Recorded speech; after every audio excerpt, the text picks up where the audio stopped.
Hi guys! So magla-live withdrawal ako ngayon dito sa Rich Farm. So ayun guys, i-collect muna natin yung ating watermelon. So 101 para madagdagan yung ating available amount. So wala na po akong tanim, mamaya ay magtatanim po tayo.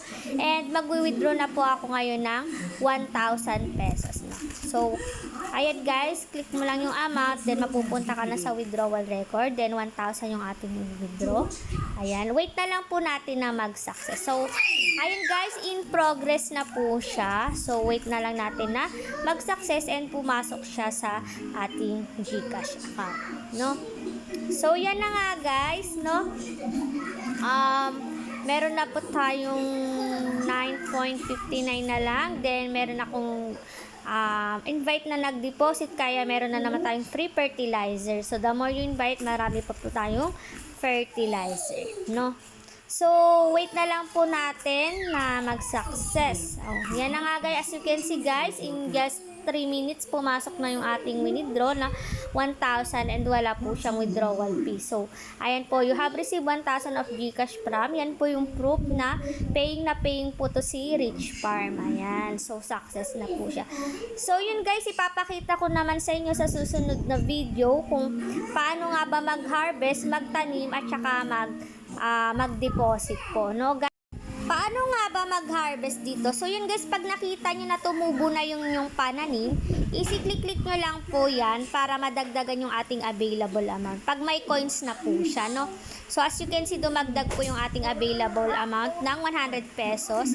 Then maturity na siya guys, kasama na po dyan yung puhunan, tapos yung kita. Every hour pwede nyo po yan i-click kasi kumikita po to ng every hour. Or pwede naman po every 24 hours po. Kasi 24 hours po,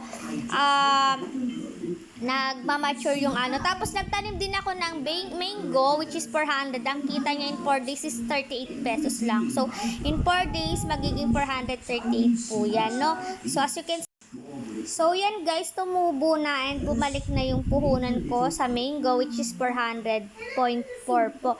So 438 po yan kasi minsan every hour napipindot ko na po lahat yan. So yan guys, wait na lang natin na mag-mature pa yung ating watermelon bago natin i-withdraw, and pag 1,000 na is mawi-withdraw na po natin yan, no? So yan guys, 6 hours na lang po and 42 minutes.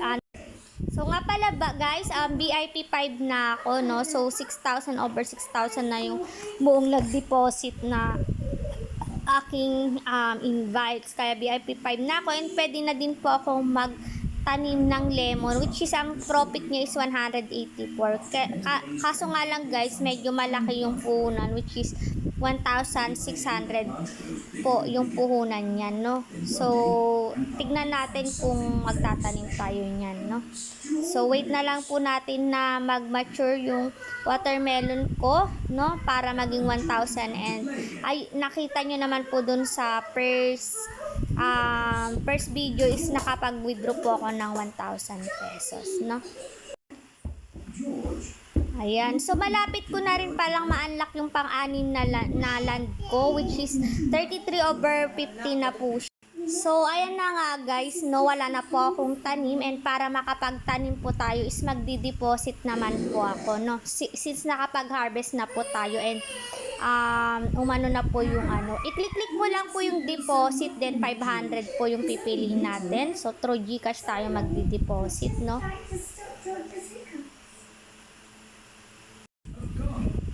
Ayan. Oh, mararat po tayo.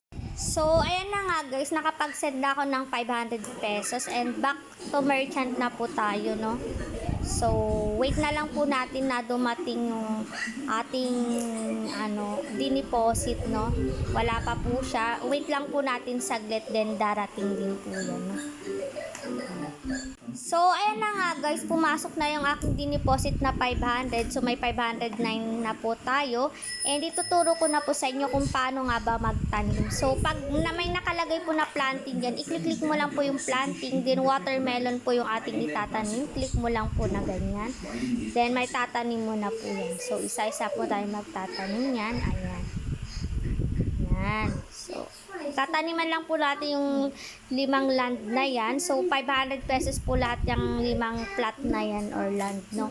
So, ang kita niyan is 7 pesos kada isang tanim, no? So, balik kikita tayo ng 35 pesos dyan. Then, 500 po yung aking diniposit.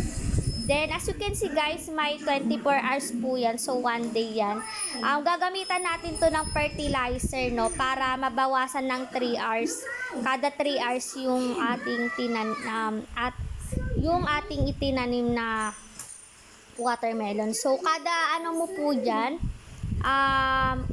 kada fertilize mo, ayan po, pagkaka-income ko po agad dyan, 0.90 po yung income nyo. Tapos magpa-fertilize po tayo ulit para mabawasan. So, as you can see kanina, 23 hours yan, magiging 20 hours na lang po siya, no? Tapos, sa isang araw, pwede po kayong fertilize, basta may fertilizer kayo ng 3 beses sa isang lupa. Ayan, so, pinifertilize na po natin siya. Pepper wishes she did not have stabilizers on her bicycle. So, yun guys, ganun lang po kadali kumita dito sa Rich Farm. And ganito lang po kadali paano laruin yung Rich Farm, no? So, yun guys, if you want to invest guys, ilalagay ko na lang sa pinned comment section ko yung aking link. And again guys, invest what you can afford lang po guys. So, yun lang guys. Thank you for watching and please subscribe to my channel for more videos and for more updates. Bye-bye!